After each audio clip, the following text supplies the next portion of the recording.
ایک سوال یہ ہے کہ ہمارے معاشرے میں خواتین کو وراثت میں حصہ ملنا تقریباً ناممکن ہو گیا ہے، اس کی کیا وجہ ہے؟ جی، اس کی وجہ ایک تو سمجھ میں یہ آتی ہے کہ خواتین کو جو جہیز ملتا ہے تو بھائی سمجھتے ہیں کہ یہ اس کو وراثت مل گئی، اب وراثت میں اس کا کوئی حصہ نہیں ہے، اسی لیے والدین کے انتقال کے بعد بھائی اور بھابھی جو ہے سارا مال سمیٹ کر بیٹھ جاتے ہیں، تو یہ ناجائز ہے۔ یاد رکھیں کہ اگر کسی کو جہیز دیا ہے اس کے باپ نے تو اس کے باپ نے دیا ہے، اور اس کے باپ نے زندگی میں تحفہ دیا ہے، اور جہیز اگر اب اس کی بیٹی کو دیا ہے تو اس کی کوئی کٹوتی مال وراثت میں نہیں ہوگی۔ تو بھائی پر واجب ہے کہ اپنی بہن کو اس بابت حصہ دے، جو اس کا حصہ بنتا ہے، کہ والد یا والدہ فوت ہو چکے ہیں تو والد یا والدہ کی جائیداد سے جو حصہ بنتا ہے اپنے بھائی بہنوں کو محروم نہ کرے، بلکہ بھائی بہنوں کو ان کا حصہ پہنچائے، اور زندگی میں یہ کام کر لے۔ اور زندگی جو ہے مختصر سی ہے، اور آپ نے یہ کام کر لیا تو ٹھیک ہے، ورنہ آپ اپنے بچوں سے یہ توقع نہ رکھیں کہ آپ کے بچے یہ کام کریں گے،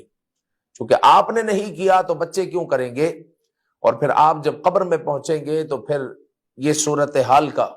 یہ جو بہن کا یا بھائی کا مال آپ نے غصب کیا، دبایا، اس کو اس کا حق نہیں دیا، تو قبر میں پھر اللہ کے حضور اللہ تعالیٰ کی بارگاہ میں کیا جواب دیں گے؟ اور جب قبر میں پہنچیں گے تو قبر میں کیوں کر جو ہے کامیابی حاصل ہوگی؟ تو ایسے معاملات ہمیں دنیا میں رہ کر کرنے چاہیے کہ کل قیامت میں جو ہے ہم سرخرو ہو جائیں، کہیں قیامت میں ہم پھنس نہ جائیں۔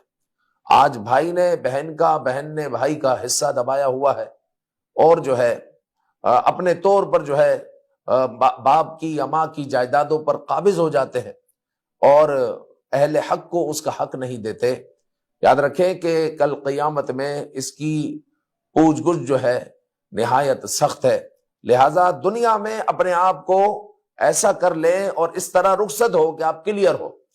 آپ پر کسی کا حق نہ ہو۔ اگر آپ پر کسی کا 1 روپیہ بھی ہے، کوئی حق ہے،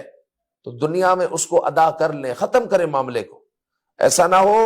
کہ کل قیامت میں جو ہے یہ گلے کا پھندا بن جائے، گلے کا پھندا بن جائے۔ لہٰذا اس بابت جو ہے ہمیں سوچنا چاہیے